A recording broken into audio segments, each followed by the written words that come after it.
Welcome to the Human Animal Connection Show, where we believe we can communicate with all animals. Join us as we explore the 33 principles and healing methods of the human animal connection. As animal lovers, we know that you share our commitment to making the world a kinder place for all creatures. Together, let's embrace the transformative healing power of the human animal connection. Hi, welcome back to the Human Animal Connection Show. I'm your host, Mike Overly, and I am with Jeannie Joseph. Jeannie, hey, welcome. Thank you. Good to be here. Welcome. So excited about our last conversation. Oh, yeah, that was good. We were really talking about sensory awareness and how that can bring us into the present, which brings us right to today's episode, which is animal presence. And it is all about how animals are masters of the present. And I know you've been exploring that with your book and your work and your dog Indigo. So I know we're going to have a fun conversation about that. Oh, I have learned so much more from my dogs around this topic than I have any other person. Yeah. Yeah. There's a way in which animals really can help us, teach us. I don't want to say that they're teachers as a profession, but they can help us understand what it means to be present, because they are most often in the present. They're not always in the present. They can get, just like humans, they can get stuck in something or worry about something, but they're so easily brought back to the present by a touch, a look, a sound, a treat, a toy, a walk, a sniff. All of these sensory gateways back to the present can really show us what it's like to just use our own senses. What's here right now? What do we see in front of us? What do we hear? What do we taste? What does it feel like in our body right now? These are all ways that we can come back to the present. And thinking, of course, can cause us to dwell on the past or to worry about the future. But getting in touch with the senses can be a really fast way to come back to the right here, right now. I agree. So in your experience, how do animals actually teach us to be more present? By showing us their example, by being, fully in the moment, like when an animal gazes into your eyes, or when an animal rolls on the ground and just gets that fun rolling, and, adjusting their whole body is like free chiropractic adjustment. If we could just roll, we probably wouldn't need to pay chiropractors. Maybe we would, but, it's just a wonderful thing to be able to just pay attention to what your body needs. Does your body need to roll? Does your body need to stretch? You know how they just wake up and first thing they do is a nice little stretch, and they're just getting into their bodies. They're coming back in from dream world. They dream. It's now been shown that animals dream, but they just take a moment to use their sensations of the pleasure of stretching. And you could, just watching that can remind us that this is so beautiful to just be right here, right now. This is where our power is. This is where our truth is. This is where pleasure is, right here, right now. I love that. We had mentioned it before about just the act of petting a dog, just sitting and quietly, softly petting a dog or a cat, any animal, or a horse, whatever. Yeah. Just brings you right here. Yeah. And your thoughts can start to dissipate, and you just have this energetic deepening, with a sense of touch. And for me, I start to become more aware of everything else. Yes. Even though it softens, I just become more open to it. Yeah. Yeah. And, and nature can do this for us too. I mean, for me, the clouds do that, like just looking at the clouds. I love that sense of movement, that where it's sometimes very slow, but that sense of just really looking at the clouds and really paying attention to the shade of the blue or the shade of the white or whatever shade it is, to just notice that moving tapestry that brings me into the present. So animals, nature, I mean, it's good to know what is it for each of us that brings us into the present. For some people, it could be cooking. For some people, it could be working on their motorcycle, walking their dog, whatever it is. But it's that way in which we remember our senses. We remember, get back connected to our body and our sensations. That is just such an extraordinary experience. But it's interesting. I find that the students in our human animal connection workshops, sometimes if they're not, haven't been doing this work, it can be really like shocking to feel good. You know, like and this is where we start with good doggy. You know, we start with recognizing that the dog is good. And when we say good dog, good doggy, whatever, in that sort of sweet feeling, not just like perfunctory, but when we really mean it, we get an experience of goodness. And for some people, if they don't think they're worthy of goodness, it can be a challenge to let in goodness. It can actually be, like an obstacle. And so we actually have to help people reconnect with their sense of goodness, allowing themselves to feel good, to give themselves permission to feel good, because they might have been raised with some set of beliefs about you shouldn't feel good, you should work hard, or whatever it is, some other anti-good programming that goes on in the world. It does, because we have to conform to society, so we're often not paying attention to what feels good in order to be able to withstand that cubicle all day long. You know what I mean? Whatever it is, whatever prison we're in. So we actually have to retrain the nervous system to feel good. And when I work with volunteering in shelters with traumatized dogs, sometimes they can't accept good because they are so filled with the fear and the memory of bad. And it's actually, I have to reintroduce them to the goodness of my presence, the goodness of my touch, the goodness of a treat. All of these elements will not feel safe if an animal's been too traumatized, especially if they've been traumatized by people. The last thing they want is another person to come into their little cell, their little kennel there. And so I have to be aware that they may not be ready to receive goodness right away. But if I'm slow and I get present, it's so delicious that very soon, I've never had an animal not respond. Some take a little longer than others, but they all go, wow, this is calmness. This is presence. This feels good. I want some of this. Maybe this person isn't so bad, And pretty soon we're on the pathway back to being willing to let goodness in. And once they let goodness in, they are much more adoptable, because people want to adopt a dog that feels good to them because the dog feels good. Dogs that are too scared, most people are going to walk right on by that kennel. They're not going to, because they don't know that they can heal that dog. So they're going to, and they don't want to scare it anymore, so they just keep walking, and that dog gets completely ignored. So to helping them to feel their goodness and come back into present time is the pathway back to wholeness. Oh, it's amazing. I had a similar experience with the dog. I was doing some sessions for a local rescue, and this dog was she didn't want you within 10 feet of her. Yeah. And I was just trying to, just send her some gentle, loving energy, and she wasn't having it.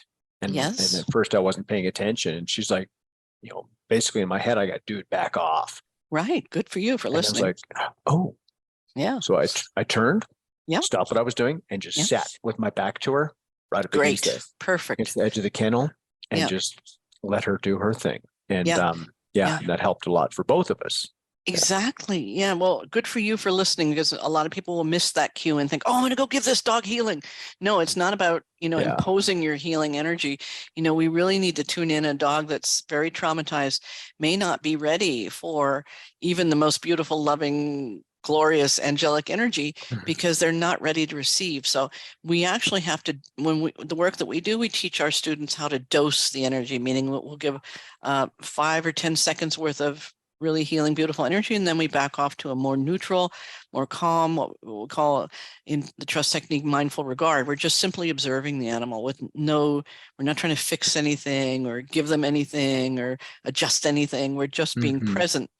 And then as they show us in their body that language that they're ready, then we may go back and give them some more energy, a jolt of energy. But until they're ready, if you give them too much peace, that can actually upset them more, because they're not ready to receive. And the same thing with people. If you just, you can't just go around trying to heal people like in the grocery store, right? That's not appropriate, right? Right. Well, for some animals and people, that feels really intense to them at that time, because of where they are. We talked in the last episode about nervous systems, and theirs can be completely hopped up. we can't see that. And if we're not tuned into them, we don't feel it as well. And so we go in as me, mighty healer, that's just too much. Yep, we're going to find out real fast that that's not the way. Yeah. We're actually not doing them any good by dosing them with love, or even with good intentions. Our intention is to have them feel better, but we have to work at their pace of willingness to receive. And so that's where we need to pay attention with our senses, with being present, to seeing, is the animal giving me towards energy and body language, or away energy and body language. And as we observe that, then we can calibrate what we're offering so that it's a match to the receiver. And that's the role of the healer, is not to just impose healing on people like, involuntary healing or something, but to really pay attention. What is the person's being's readiness, willingness, and sometimes I'll work with some animals and they want 5 seconds of healing energy, like that full on healing energy. And that's enough. And then maybe later they want some more, or not. Sometimes it's just a very traumatized animal, like the hoarding cases. They can take about a second of healing energy, and then you just have to go back to the neutral place of letting them be where they are. Yeah. And then you'll see if they're ready for more. They'll come. They will indicate to you in their body language. They will move towards me, get closer, or engage me in some way through eye contact, even if it's not changing the distance. But they're going to let me know in some way that they're ready for another dose. And if not, I just wait. Yeah, it's important, right? With the animals and humans as well, to hold that space. Yeah.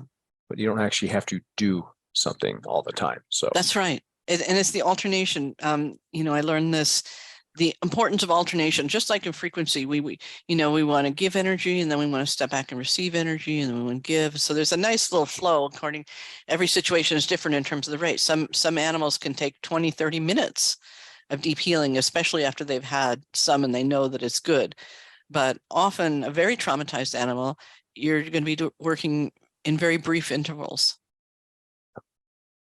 Yeah. And we need to listen. We need to pay listen. attention to what they're trying to give us back. Right, exactly. Because they will tell us through their body language, or through, if they're good communicators, they'll communicate in other ways, but lots of ways that they're going to communicate to us that they're ready for more or not ready for more. It doesn't mean that they don't need more, or later they'll want more, but in that moment, they're full. They're full with what they can receive. And if you're giving past what they can receive, it actually is triggering. It can actually be disturbing. It can create unpeace. And we'll see this sometimes when we are working with a group of dogs all together in a room, and we'll do our methods to get peaceful. We get very peaceful, and all of them will drop, except maybe one of them's not quite ready, and they'll be, the little whiny, a little bit, like they'll actually get more activated at first, but then we back off our intensity, and then they come down, and then pretty soon they're all down. You'll see all dogs just drop into this very peaceful laying down position. It's really fun to see that in a group. And when I go to the shelter, sometimes I'll when someone comes in, they'll all go off barking, and they all go off at once. It's very hard for them and for us. And I'll just get peaceful, and the whole line will calm down. Now, if somebody else comes through with disturbed energy, they'll bark again, but it'll be less. It'll be less, because they have more of a full safety tank if they've been given some healing. You have a workshop that you do with horses called The Power of Presence. Yes. Can you tell us more about that? It's a really fun workshop. We work with horses and with donkeys, all different animals, but these 2 workshops are with horses and donkeys, not together separately. But what we do, what's an interesting thing about donkeys, I'll just tell you about the donkeys first, is that donkeys have gotten a bad rap as being stubborn or stupid, but what's really true about donkeys is they have an innate sense of safety and self-preservation, and they will only do what feels right to them. I mean, you can force a donkey, beat them or whatever and make them do something you don't want to do, but if they're free to choose, they will only choose what's safe. And this is a tremendous value for us as humans, because we will often do what's unsafe, for lots of reasons. good and bad reasons. We'll do things that are unsafe for us. But then what, if we keep overriding our sense of safety, then we lose connection with it and we can't tell what's safe anymore, what really is good for us. We don't know if this path is better than that path because we can't feel our sense of safety with either one, you know? So in this workshop, we teach the people how to get fully present. And what's fascinating, and we're all sitting in a circle with the donkey, let's say, for example, and we're sitting in a circle, but lots of space between so the donkey can weave in and out as the donkey wishes. And what people will see is as they get truly peaceful, the donkey is fascinated and wants to come and be in your field and sniff you and touch you and look at you and be touched by you. But if you're busy thinking, the donkey is less interested. And so it becomes instant donkey feedback, like biofeedback, but donkey feedback, because it's absolutely precise, you know, just a moment of, I can be very peaceful and then something happens. I think, oh, I got to do this thing later or whatever. I go out of peace and the donkey's less interested. He's going to move to someone else. And so it's fascinating to work with animals who are very present to help us understand our own presence or lack. And so it becomes a tremendous training tool for us to fine tune our ability to stay present, to go deeper. There's this one horse where I work, where I volunteer, and his name is Blue. He's 40 years old, which is very old for a horse. Most horses live into their 20s, but this horse is all holistic farrier and food and best environment, just great, lives in a herd, no stalls, you know, wonderful. But Blue is a very fine communicator, and he will only talk to me if I'm at the highest level of my capacity. Like if I'm just in ordinary consciousness, he's not going to talk to me. If I'm just like chit chat mode, he's not going to talk. But if I'm very peaceful and very refined, he will come in. And so he's taught me a lot about recognizing when I'm really present or when I'm less than present, because he's only interested in talking when I'm really here, really present, and at my most balanced, my most equanimity, you know, my most balanced state. That's when he wants to engage. And he'll go for months without talking to me until I'm, you know, in the right frame of mind. And all of a sudden it's like, oh, wow, Blue just talked to me. Like, that may be a leap for some people who don't believe in animal communication, but for those of us who do animal communication, this is kind of, yeah, of course, that's the way it is. You know? Yeah. He's at the master's level, right? He really is. He really is. Yeah. Incredibly refined. And whenever he shares anything, it's really, you know, kind of like, you know, it's like meeting with the Buddha, you know. Yeah. It's never trivial. No. Well, none of it is, right? But with like anything else, there's different levels of you could say accomplishment or mastery. And levels of consciousness, you know, and beings will move, you know. I suppose there are some people that have like elevated, enlightened or whatever, but for the most part, we're all moving up and down levels of consciousness across the day, across the week, across the year. So, you know, we'll have high and low experiences. And what Blue taught me was if I want to talk to him, I need to rise to his level. He's not just going to chit chat just because I ask him a question. I love that. Blue, thank you much. Yeah, Blue is amazing. It's a great place to stop. Let's take a quick break, folks, and we'll be right back. All right. Hey, folks, welcome back to the Human Animal Connection Show. I'm having so much fun with this today. My experiences with my dogs and my own work and meditation and being present and not always staying present. I find this just fascinating. So I'm super excited about this. Thanks, Jeannie. Well, thank you for mentioning staying present, because unless we're saints, we're not going to stay present.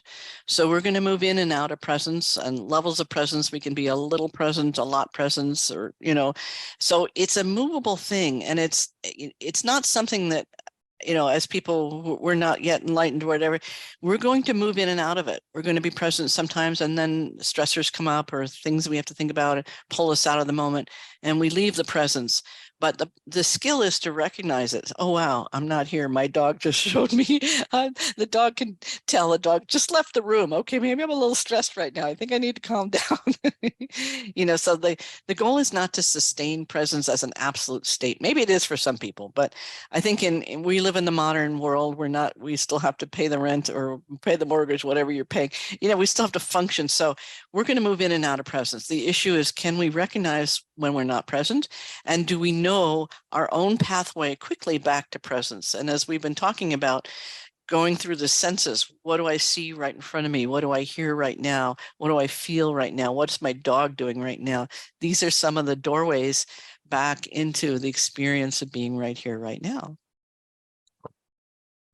Darby, my last dog, was very skilled at realizing and communicating to me when I needed a break. Yes. Right. Just, banging away on the computer, work. And he'd come and get me, or he'd stand at the sliding door. Yeah. And I'd go to let him out. And it took me, I don't know how many times before I got it, but I'd open the door and he'd just stand there. He wouldn't even budge. Yeah. And he'd look at me. And one day I was like, I got it.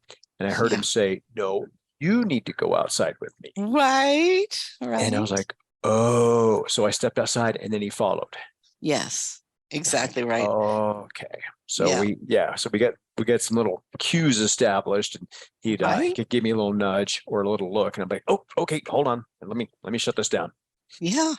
Exactly. They can feel it. They can feel when we've been too long in a cycle, and they're going to come and interrupt that cycle if we're paying attention. If we're not paying attention, we could just ignore it. But the truth is, they have something to say, like, hey, let's take a break. Let's go get back to the senses. I know you have to do this work, but let's go get back. And Sophia will do that with me too. And it's a wonderful thing when we're in partnership with our animals to pay attention to what they're attending to, and they will attend to the different changes in our presence, whether we're here or not here. And it's not as much fun for them when we're not here, because it's vibrationally, it's not as comfortable an experience. It's like the way we feel when we're, if we have to go see a doctor and we can tell he's not really in the room with us, he's, 8 other patients in his brain or something, or, he's stressed. And it's not real fun. You don't feel like really talking to that person because you can feel they're not really there and they just have to be there or whatever it is. And so the animals really feel that. They can tell when we're present and when we're not present. And if we're paying attention to when they're signaling us, we can really get into that dance, into that partnership where the animal can say, hey, take a break now. And we go, yeah, you're right. Let's do it. And then you do that and a minute or whatever, a couple minutes outside, and they're ready to come back in and be fine again. So yeah, they serve us greatly in that way. They do. And again, not just the dogs. So you have a story about a wild rabbit and how this rabbit trained you to be more present. Yes. Well, this was when I was a student in the trust technique, which I'm now certified in. And this is a method of learning how to get more peaceful and how to connect to animals at a deeper level. And I have some wild rabbits that there's like my fence has like holes and ways that they can come and go. So they have the run of the neighborhood here where I live. And they're wild, so you don't pet them or touch them or interfere with them. But I do give them baby carrots, right? So I leave them little baby carrots. And what this rabbit began to show me was if I was at my maximum capacity for peace, really at my highest level, the rabbit would come and eat in front of me, like, 10 feet away.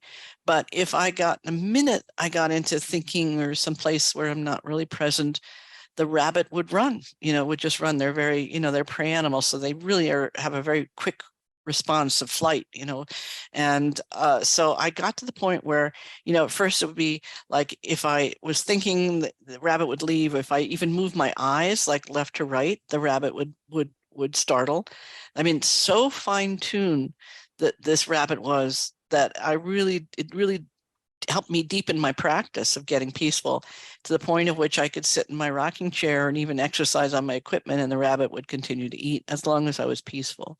So in the beginning, any movement would trigger the rabbit to run. But now the rabbit it's really cute. We'll sit. I don't know if it's the same rabbit, but I think they learn from each other. So like the rabbits are still, like when I meet a new rabbit, I can tell they're a little younger, but they seem to have learned this, what the deal is. Well, Like they're it's, communicating too, right? They're like, that's right. oh, hey, Jeannie's fine if she's not She's moving, okay as long as she's but peaceful. stay away from Ed because he's got a BB gun. Right. Exactly. Exactly. Yeah, so that's very fun.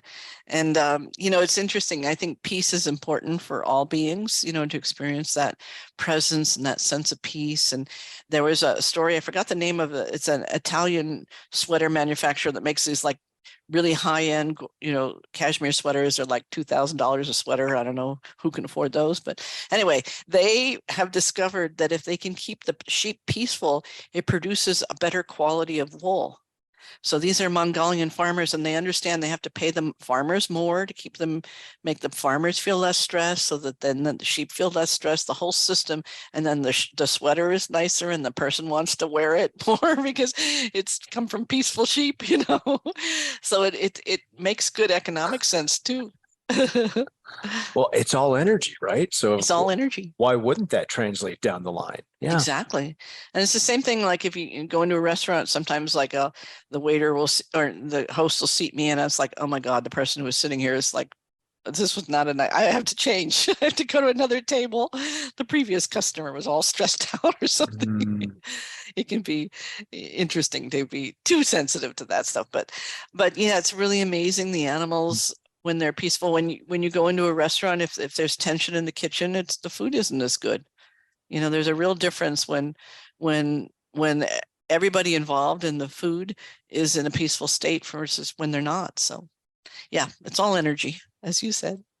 I got another question for you about a horse. You were shown how to heal, or that healing was possible by a traumatized horse. What was that about? This was a horse named Miss Betsy, and she was in a horse sanctuary, and she had a very rough past. They were, here in Tucson, they were forced to be drug runners in the desert, and they tie the horses' feet together. They're highly traumatized. And when they're finished with the horses, they just leave them in the barn to starve. So it couldn't be worse for horses. I guess it could be worse, but it was pretty bad. And so she got rescued by this sanctuary where I was volunteering. And at first she was so dangerous that the farmhands had to just throw the hay over, like from a distance, because getting near her all four legs she would kick, she's really, really dangerous horse. And I began working with her when I was in my training for the trust technique, and she just opened like a flower. I mean, she became the best therapy horse I've ever worked with. And it's interesting that sometimes animals and people who've had trauma, these are the ones who can become the healers. These are the ones that can really heal. And with Miss Betsy, at first she was terrified of dogs. She would just bolt. And we got to the point where Sophia, my little dog, and she and I could just walk peacefully, just take walks together. And when I would bring people to meet her, just being in her presence, they could feel healed. I mean, they just to look at her and walk with her, and they would say, my God, I've been healed. She just had this extraordinary presence, and she was a very big horse, and she had been through a rough life, but she had learned to find her peace. We worked together many sessions, and it just really made the point to me that we do not have to be at the mercy of our past. It is possible to heal no matter what. And this horse showed me that, because she had this horrific past. She couldn't be ridden. She had all these scars and everything.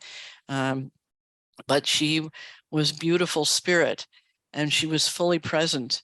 And just to look at her, I mean, I remember one day when I was sort of finished I had to do 12 sessions with her for my training and write up what I was doing. And we finished with that sequence, and I was just sitting there. She was very low in the herd. She was the bottom of the rank of the herd, like they were all mean to her. She always wanted to be friends with them, and they would never be nice to her. But so I would let her free feed from the hay bales and let the others watch to help show the other horses, hey, this is an important horse, and so we would do this, and she loved that. And one day we were doing that after finished with my required sessions with her, and she just stopped eating and came and stood in front of me and looked at me in such a way with so much power and so much tenderness and so much grace that I almost fell off my chair. It was so profound the way that she said thank you, basically, was she was giving me her gratitude for, making her the special one in the herd and giving her so much love. And, Miss Betsy was an awesome horse. She passed, but she was 27 when she passed. So she had a good life. Yeah. Yeah. That reminds me of the wounded healer stereotype. Yeah. Maybe a lot of people don't know what that is, but people who have been through some really tough things and have decided to take that as an impetus to help others heal as well. Yeah, because you've experienced it, you know it, and you can meet people where they are, other people who've been traumatized, and you're not like, oh, get rid of it or whatever. You understand that it really is hard, and but you've chosen to use that as pure energy. You've transformed that energy from suffering into healing, and that leads to great compassion. So Miss Betsy she was nice to all the other horses who were never nice to her. She was always trying to be friends, So yeah, it's beautiful to see a being that has had a rough history become such a great, profound healer. Yeah, I've experienced that with my dogs. Absolutely. Yeah. Well, this has been really fun to talk with you about animal presence and how animals are masters of the present, and I can't wait for our next show. I'm excited. This is amazing, amazing. Folks, if you have questions, reach out to Jeannie or myself. Maybe we'd love to talk to you.